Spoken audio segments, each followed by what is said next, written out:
Ms. Mara, can we go live? Welcome, everybody. It's nice to see all of you. We have no report. Well, let's see. Welcome to guests. Pledge of Allegiance. Mr. Mara, would you mind doing a Pledge of Allegiance today?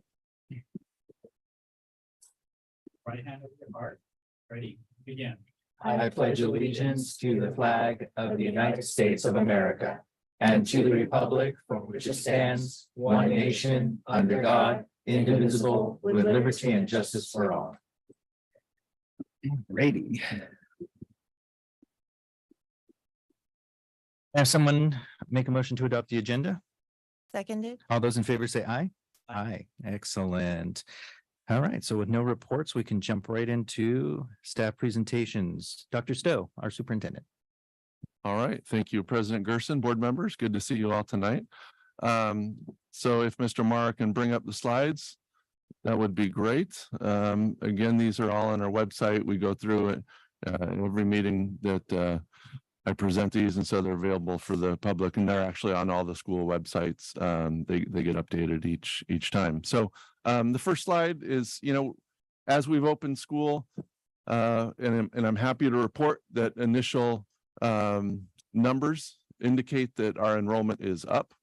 So we're very proud of that. We've made a concerted effort in the last 18 months through the establishment of a new position in the enrollment center, really focusing on marketing and recruiting through our communications office work, social media marketing, and a lot of other smaller pieces, creating systems at schools that welcome parents and engage them, that believe that many of these actions are paying off in terms of additional enrollment. And so as we continue to build this community, every employee in TUSD at every touch point, whether that's in the classroom or in the offices, at the sites or here, we really want to make sure that students are happy and making progress, and that parents are happy with the services that we're providing. And so the enrollment center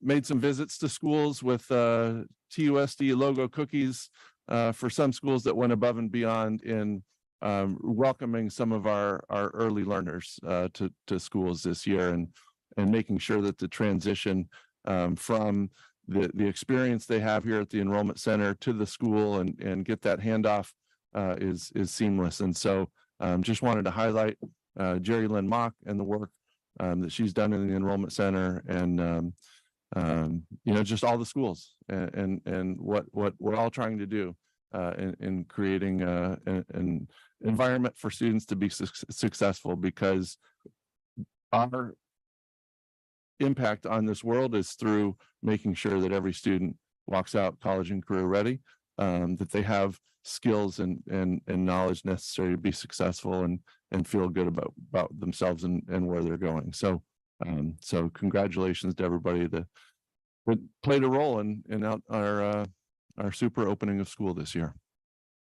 Happy to report that we have a student from Madrona. He was at Hickory prior to that. He came in third place in the Invention Convention Global.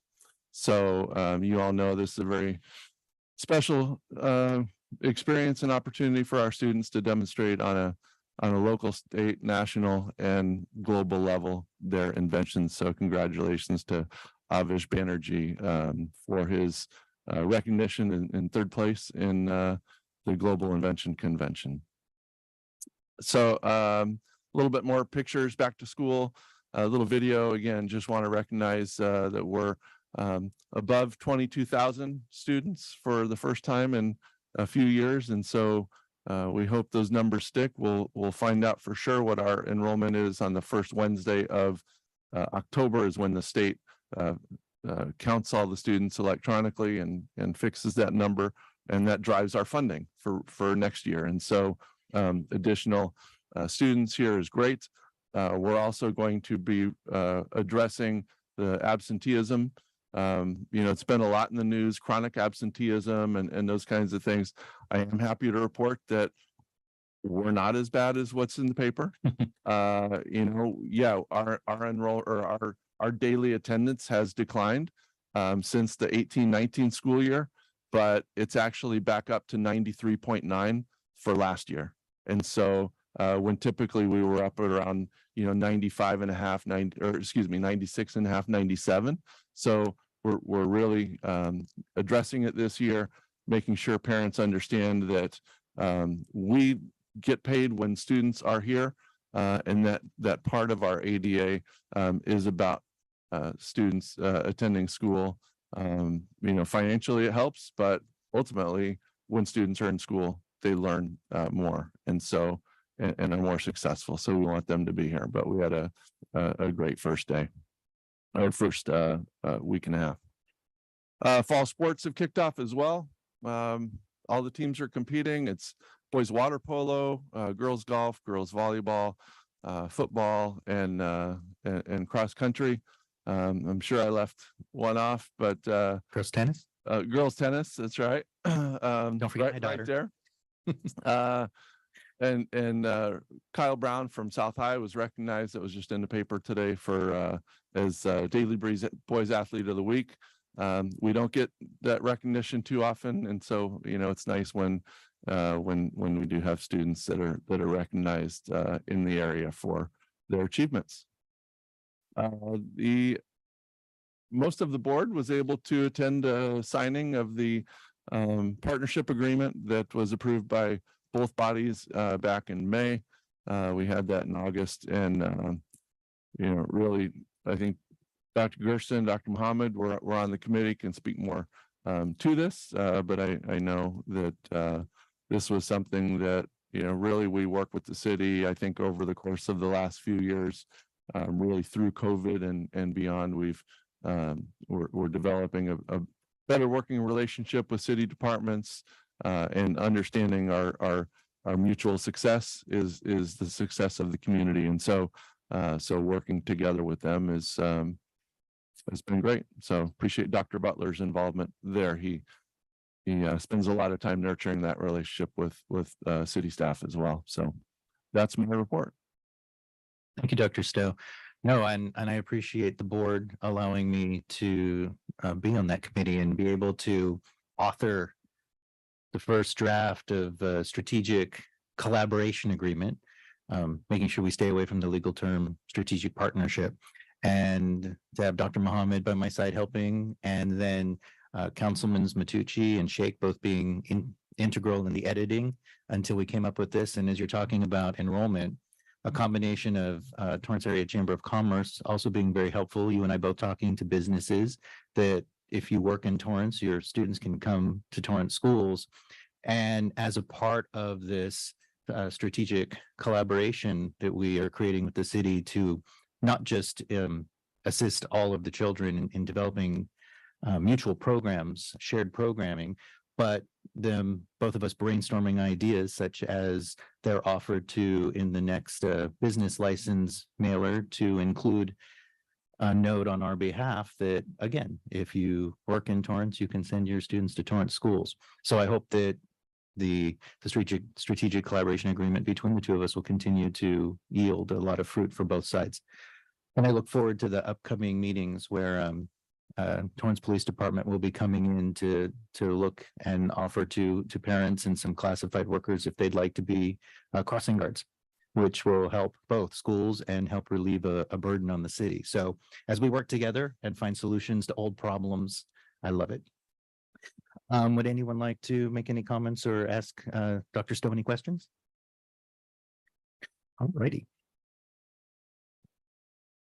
Communications for unscheduled hearings, non-agenda items. The Board of Education welcomes input from the public. Speakers wishing to address the board on non-agenda topics have completed the appropriate submission form on the district website or in-person speaker card. Time allotted for public comments on non-agenda items is limited to 3 minutes per comment and for a total of 30 minutes. A speaker may not relinquish his or her time to another. I currently have 2 speaker cards. Are you ready for time? I am. Excellent.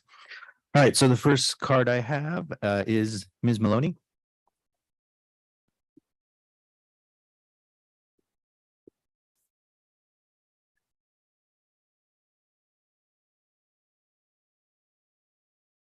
Bringing my bodyguard. Good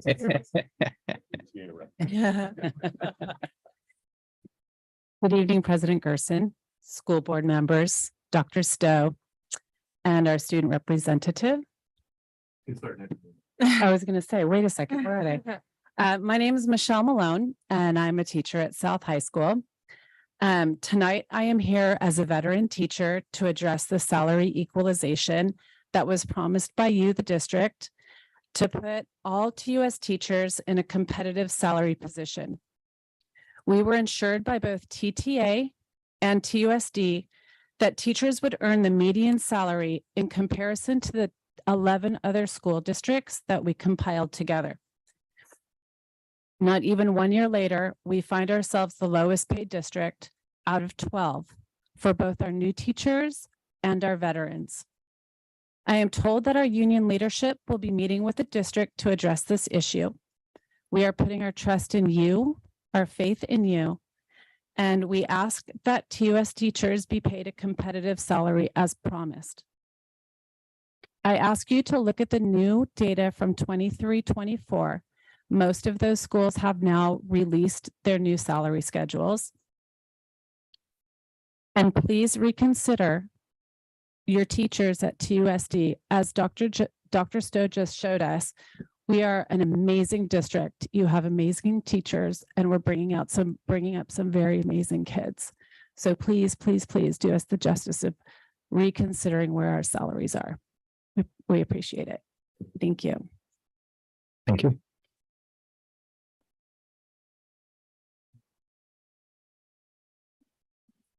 Next, we have Prasad Palanichami. Was that close? Oh, thank you.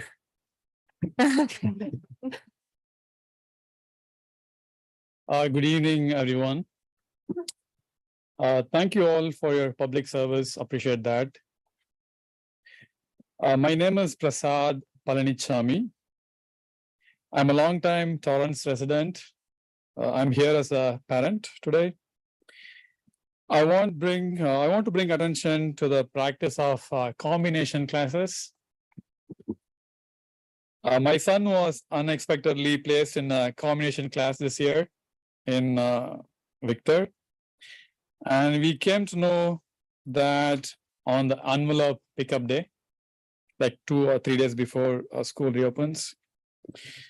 And I have some questions, if that could be clarified.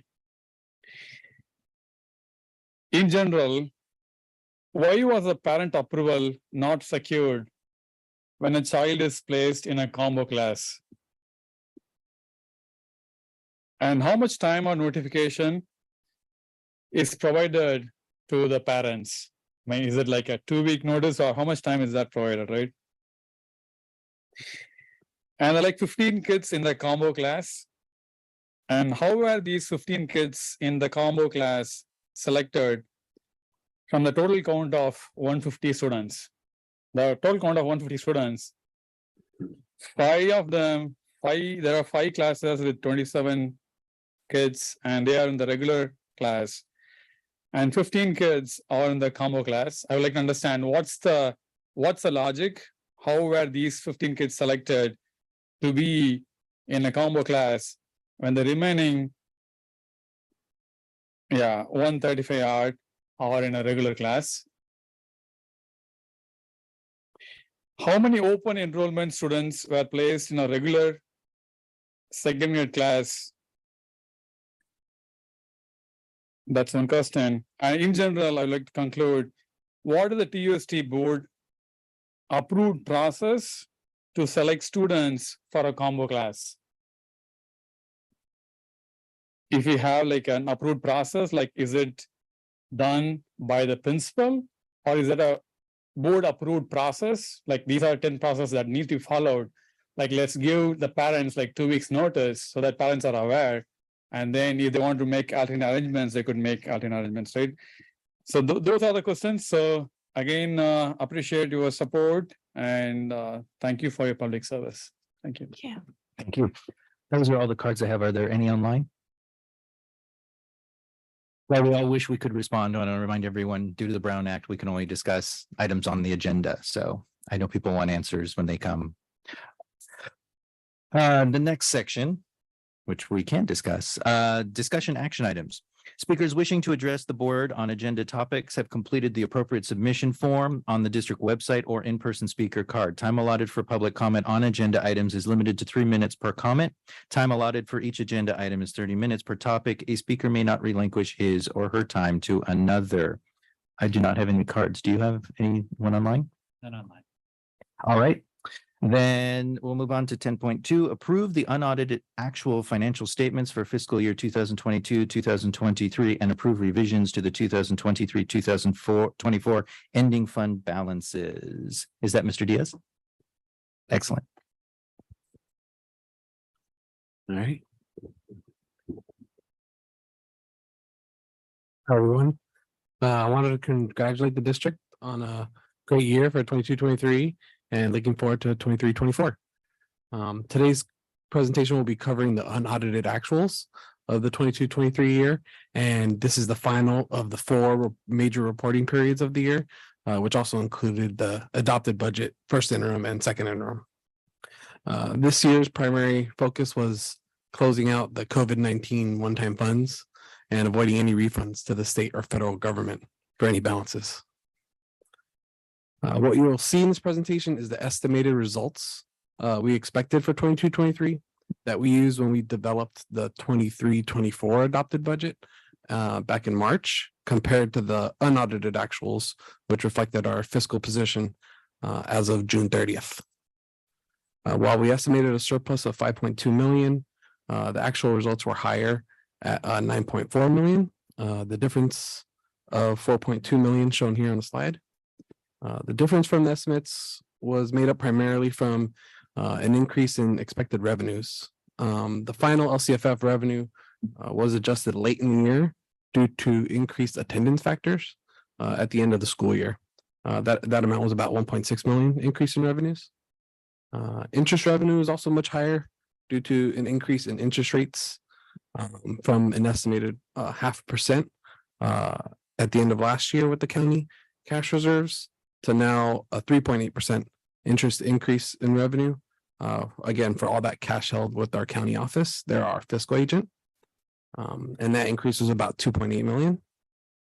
And then rentals and leases also increased due to additional rental usage by about another 575,000. So this makes up about 4.7 million of increase in revenues from what we expected. And most of these additional funds are reflected in our ending fund balances, which we'll see in the next slide. So included in our fund balance are some non-spendable components, such as revolving cash, our stores or our warehouse inventory balances, and some prepaid items. Here we see the committed funds as of June 30th that have been designated to address the needs for the district in this and future years. This is the first slide of those committed fund balances. The largest one you see here is the largest difference in our expected to our unaudited actuals was the targeted student group. And to remind the board, this is from the supplemental funds from our designated that were designated in our LCFF apportionment. They are specifically set aside to focus on the groups of students that need the most help. These funds cannot be used on regular district operational expenses. The increases from our estimate were primarily due to spending down those several one-time COVID monies from the state and federal. So we did not need to use as many of the committed funds and the fund balances that we were awarded this year to address the needs of those student groups.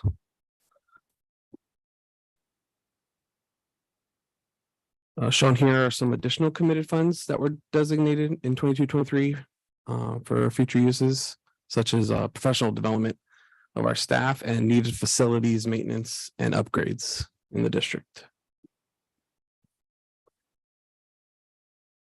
Our additional reserve for economic uncertainty was consistent with what we estimated and above the 3% required minimum in those balances. The total percentage of the reserves is as compared to our total expenditures. And we're operating below the mandated 10% cap. The RU is crucial in the event of any economic downturn, and it gives the district time to adjust and mitigate any of the unexpected economic factors that could be facing us in the future. So currently, we're working on the first interim financial reports to adjust our budget based on current estimated actuals. And we will report the updated 23-24 budget to the board in December. So thank you very much. And I'm here to address any questions from the board. Mr. Hahn? Yeah, so.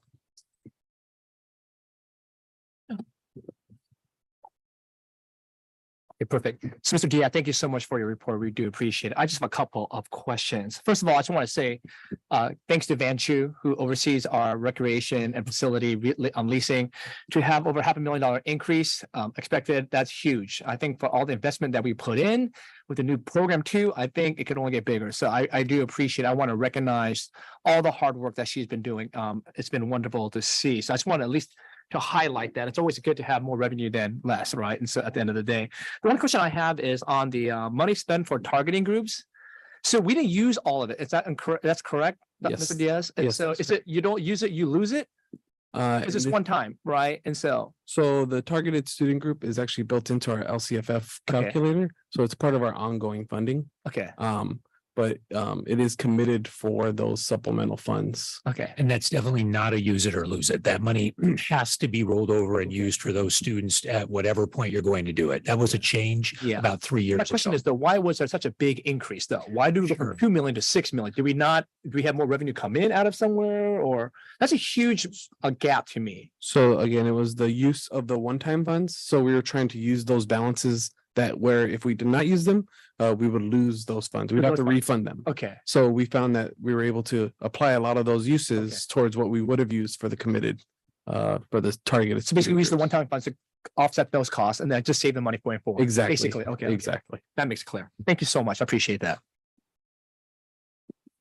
Could you give some examples of what prepaid items encompass? Oh, yeah. So several software companies now, they offer prepaid plans, and again, it's to lock in any potential increases in those expenses. So several of our prepaid are software related type of expenses, where in the past maybe we were going year to year, but the structuring of those contracts has changed, especially with the economic environment we're in right now. So they often offer us a lock in now for 3 years at this rate, so that way if it goes up, you're not in the lurch. So We were offered more of those this year than we've seen in the past. So Yeah. even with some of the professional organizations, they said, here's your 3-year price, here's your 1-year price. And if it made sense, we went with a 3-year. Thank you. Following up on that question, does that mean that we paid all 3 years upfront this year and that's why the numbers went so high? And then the next 2 years, they will not be, yeah, so those balances will decrease and those expenses will be recognized in the years that you use those softwares. And so that balance will decrease with use going forward. okay, going forward. Yeah. Thank you. I'm okay. Thank you so much. Appreciate your presentation. Do I take a motion now? So moved. Second. All those in favor say aye. Aye. Excellent. Next, approval of proposed updates to board policies and board bylaws, June 2023 revisions. Would anyone like to waive second reading? Can I make a comment? Please. Yeah, as your in-house student privacy advocate, I wanted to let you know that there has been an update to the bylaws with privacy rights that says that students' photographs and names can be published on the district or school websites unless you, as part of directory information, which is an exception under the Family Educational Rights and Privacy Act. And so if you do not want your child's photograph or and name to be published on the district or school websites or social media, like you need to notify in writing that you do not want. You want to provide written consent for that to be released. So that's an update I stumbled over my words a little bit, but hopefully people got the gist of it. Dr. Stowe, I have a question for you.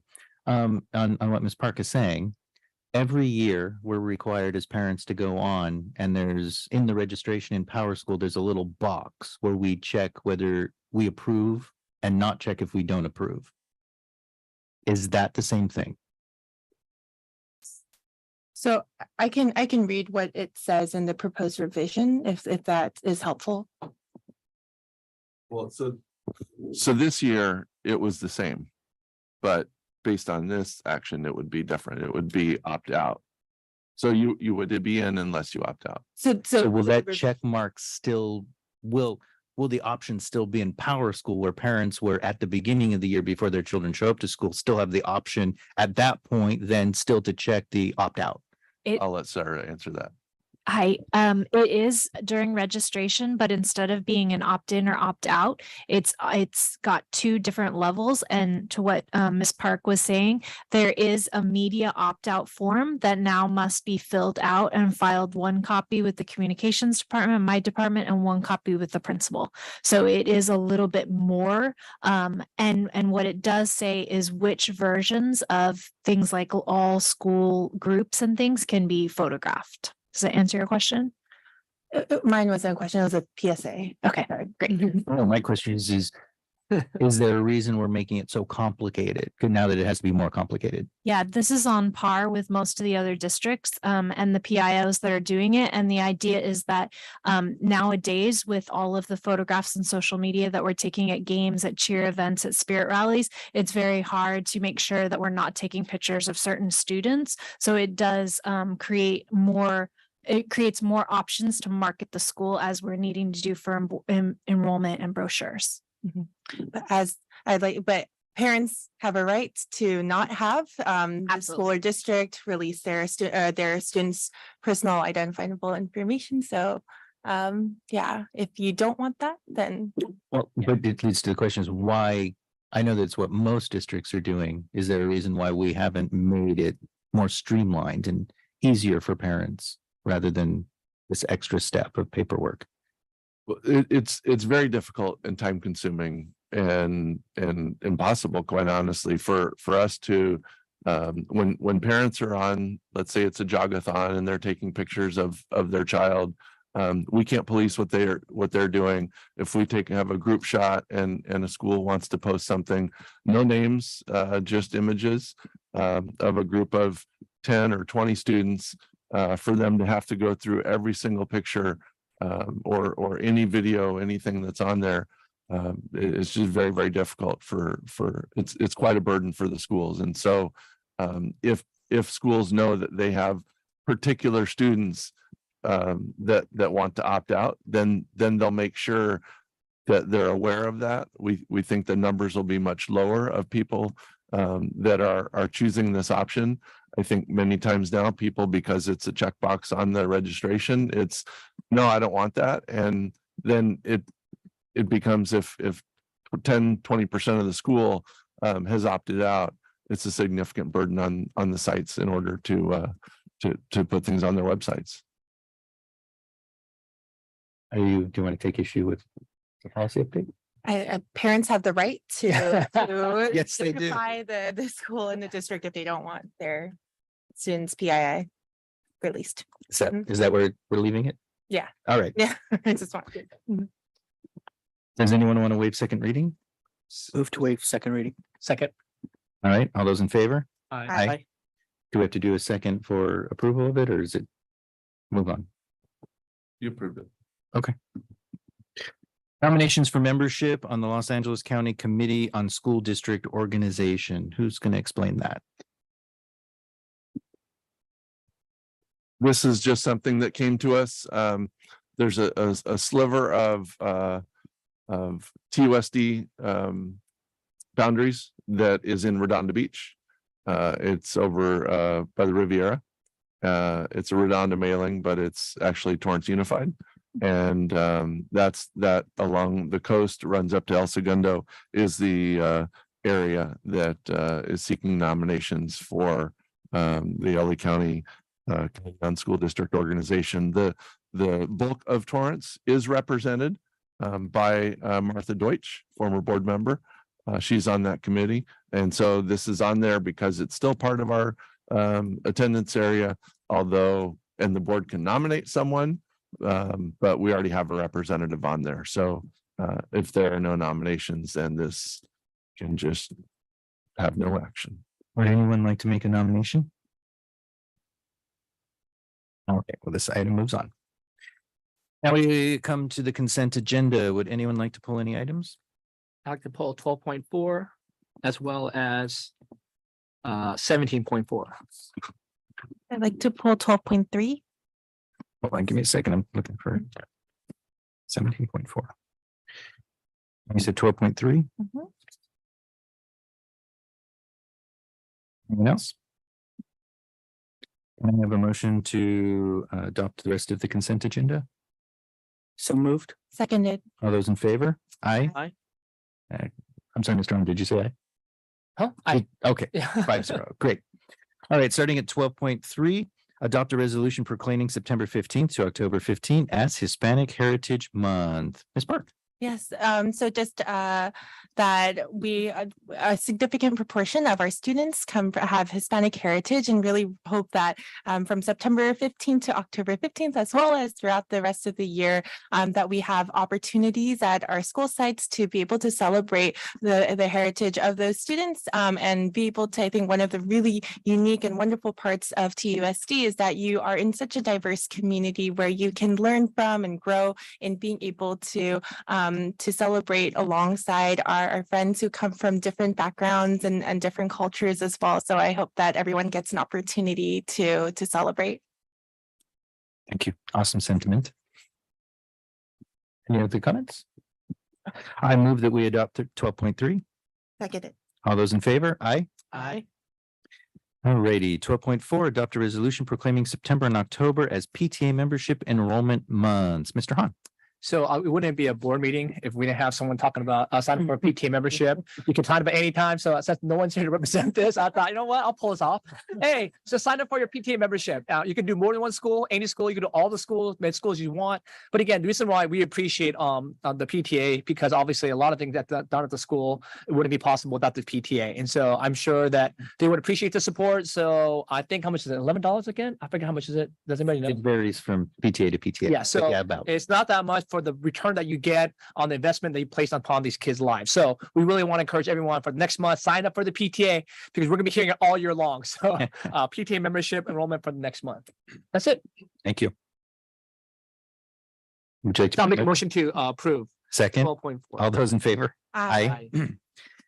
Excellent. Now we move on to 17.4.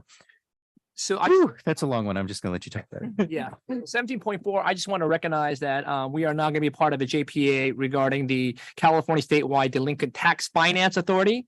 And the reason why I want to mention this is because Long Beach's CBO decided to step down because of the time commitment, because obviously it has to do with some work. So I want to thank Dr. Keith Butler for taking on this role. It means you have to do more work. So thank you. I think it's a good opportunity for us to be on this board. I think anytime we can be on a JPA to have a voice at least on matters, especially when it comes to finance, no one better than you. So thank you so much for taking on that role. I know it's gonna be more work, but I want to at least recognize it and to say thank you. Appreciate it. So motion to approve 17.4. So All those in favor? Aye. Excellent. Alrighty. Comments about CSBA. All I can say is nothing, because we have it's November 30th. Is that when the convention starts? So the annual education conference. So I will move on to Mrs. Liu, our Board of Education representative to LAXTA. LAXTA, Los Angeles County School Trustees Association, is having their September meeting next week. So I can give a report after the meeting occurs. Wonderful. Our Board of Education representative to SoCal Rock, Mr. Hahn. We have a meeting coming up next week. The only update we had a workshop on creating a governance handbook. something that we already have, but something that I think we should look at again. I think it'd be a good idea because I think just to kind of refresh ourselves again about how we do things, it'd be a good thing. It's been fun working on the governance handbook with the other JPAs to see what best practices they have. And so it's been interesting, very helpful, very collaborative, and very encouraging. But it was good to know that we already have one too. So one step ahead of everyone else. So it's a good thing. So that's pretty much on SoCal Rock. We did create one for TUSD under Mrs. Liu's presidency, right? And so it'd be if Mrs. Park during the reorganization wants to revisit it, we can remind ourselves what we agreed to and see if we still agree. Alrighty, other comments from the board? Who wants to go first? I'll go first. Thank you. So thank you very much for the opportunity to just share some thoughts. The first one, I had the pleasure of attending our first labor management committee meeting. It was really well organized, as well as it was just great to hear everybody at more like it felt like a little round table. And so hopefully we'll be able to kind of brainstorm ideas as we move forward. So looking forward to that. I also wanted to just welcome everybody back to another school year. And before you know it, we'll be just month by month, and we'll be celebrating another graduation. The years go by pretty fast. And then lastly, I just want to congratulate Avish on obtaining third place at the global competition on the Invention Convention. And I know this is like the third year we're doing it, but it just seems to be growing and just becoming more and more better, and looking forward to what this year offers. So thank you so much for that. Thank you. Mrs. Liu? As always, I would like to recognize a few of our classified employees who have hit their milestone accredited service to Torrance Unified School District. Congratulations to Tanya Kalamkiarian of Education Services High School for her 10 years of service to our district. Thank you. Congratulations to Larry Chambers of Educational Technology Information Services Department. Thank you for your 15 years of service. And we have a 20-year celebration this month. That goes to Elisa Gonzalez of Lincoln Elementary School. Thank you very much for your loyalty and your public service to Torrance Unified. That's it. Very nice. Thank you so much. Ms. Park? No comment. Mr. Hahn? So again, just want to reiterate what Dr. Muhammad said. Congratulations to Avish. So awesome. Third place globally. It was amazing. And so again, for those who've been involved in Invention Convention, it is amazing. And we're looking forward to even better success, more participants, but what a great achievement for Avish. So we want to congratulate him again. Also, I had the opportunity to visit all the schools, not all the schools, 5 schools on the very first day of school. So it's great to see the students back, teachers back. Everyone seems to be excited. Everything seems to be going well. So we want to thank everyone for making the first week great. It's been a wonderful success. Everyone's enjoying it. And so we're truly grateful for all of that. Also, I want to recognize Edison Elementary for winning the gold, Torrance Elementary for silver, and Walteria the bronze. Regarding implementing PBIS, I think that was a huge accomplishment. I wanted to at least recognize them for their efforts to implement this. And so we really want to appreciate everyone that's been a part of that, to say, hey, the more that we can work together, it's best for the students in that way. So we really want to at least recognize them as well. Also, back to school nights start this week. Some school starts this week. Oh, today. So today starts today. So all throughout next week as well, we want to welcome the public to know, to really encourage that. And so come back to school, see what's going on at the schools. And so we want to at least bring that to everyone's attention. Also, I want to recognize the people that are here. We see all you people in blue, all the TTA people here. So I want to let you know you're seen. We see you and we hear you. So I don't want to at least neglect that. And so I want to recognize you. Thank you for coming. Again, we want to be collaborative. We want to work together. And so I want at least to say that we see you and we hear you. So I want that to be clear and loud as possible, that we're working together to make all things possible. So thank you for coming and showing your support.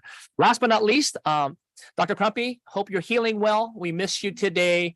We know that you'll be here back soon, running around. So we look forward to that. But take it easy and get better soon. That was one of the things I was going to say, because you covered everything. But Dr. Crumpy, we miss you, and yes, wish you a speedy recovery. Tonight, we adjourn in memory of retired Secretary Karen Price. May I have a motion? So moved? And aye. Aye. Aye. We are adjourned.